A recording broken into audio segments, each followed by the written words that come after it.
शिवजी की पूजा लिंग रूप में क्यों होती है? इसके बारे में लिंग पुराण में दो कथाएं आती हैं।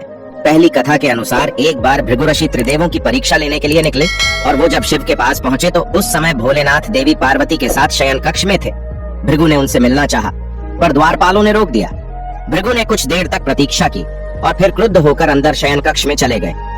उन्होंने शयन कक्ष में देखा कि शिव पार्वती के साथ विहार कर रहे थे।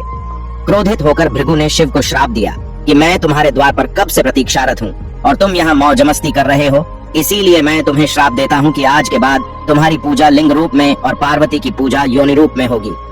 दूसरी कथा के अनुसार एक बार शिव दारुकवन में नग्न खड़े थे और कुछ ऋषियों की पत्नियों ने उन्हें उसी नग्नावस्था में देख लिया।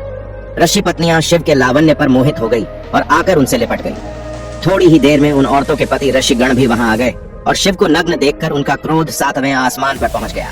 उन्होंने शिव को श्राप दिया कि हे अघोरी रूपी शिव, तुम नग्न होकर धर्म का लोप कर रहे हो, इसलिए हम तुम्हें श्राप देते हैं कि तुम्हारा लिंग अभी कटकर भूमि पर गिर जाए। श्राप देते ही शिव का लिंग कटकर भूमि पर गिर गया और उसमें से अग्नि प्रज्वलित होने लगी। अब वह लिंग जहाँ भी जाता वहाँ सब कुछ जलकर भस्म हो जाता था।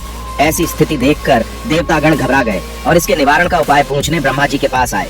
ब्रह्मा ने कहा कि शिवलिंग अमोघ है और इसे केवल माता पार्वती ही शांत कर सकती है। अब सारे पार्वती की शरण ली और उनसे प्रार्थना किया कि माते शिवलिंग को शांत करके संसार की रक्षा करो। तब पार्वती वहां पहुंची जहां वह लिंग दहक रहा था। उन्होंने शिवलिंग को अपनी योनि में धारण करके उसे शांत किया। तभी से योनि और लिंग पूजा शुरू हुई। कुछ समय बाद एक दिन शिवजी पार्वती के साथ कहीं जा रहे थे। अचानक उन्होंने एक सुंदर स्त्री को देखा। वह स्त्री एक गेंद को उछालकर खेल रही थी और जब वह गेंद को ऊपर उछालती तो उसके स्तन जालीदार कपड़ों से बाहर झांकने लगते थे। उसे देखते ही शिवजी मदहोश और कामातुर हो गए। शिवजी ने इतनी सुंदर स्त्री कभी नहीं देखी थी। वह स्त्री कोई और नहीं बल्कि मोहिनी रूप में विष्णु ही थे। शिवजी मोहिनी को पकड़ने के लिए उसकी तरफ दौड़े हुए कांपीपासा से इस तरह व्यग्र थे कि यह भी भूल गए कि उनके साथ पार्वती भी है।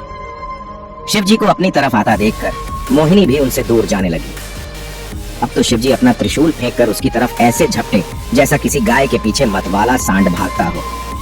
मोहिनी रूपधारी विष्णु भी समझ गए कि मैंने मोहिनी बनकर आफत मोल ले लिया है। अब अगर इस भंगेड़ी के हाथ लग गए तो मेरी सजी सजाई हवेली खंडहर बन जाएगी। फिर क्या था, अपनी जान बचाकर मोहिनी भी भागी। शिवजी मोहिनी के अद्भुत सौंदर्य को देखकर कामाग्नि में जल रहे थे। उन्होंने मोहिनी को पूरी ताकत झोंक कर खदेड़ लिया कि कहां तक भाग कर जाओगी छम्मक छल्लो। शिवजी किसी कामुक घोड़े की तरह मोहिनी को पकड़ने के लिए दौड़ रहे थे। वे इतने कामातुर हो गए थे कि यूं समझ लो कि भुसावली केला छिलके के बाहर आ गया और शिवजी का वीर्य टपकने लगा। शिवजी का वीर्य जहाँ जहाँ टपका वहाँ सोने की खादानें हुई, अर्थात भागवत पुराण के अनुसार सोना और चांदी शिवजी के वीर्य से बने हैं। अतः ऐसे ही सोना चांदी की उत्पत्ति हुई। वैसे शिवजी के 12 ज्योतिर्लिंगों की पूजा हम भारतीय करते हैं और ये वीर्य टपकाने दक्षिण अफ्रीका चले गए। भला ये कैसा न्याय हुआ महादेव।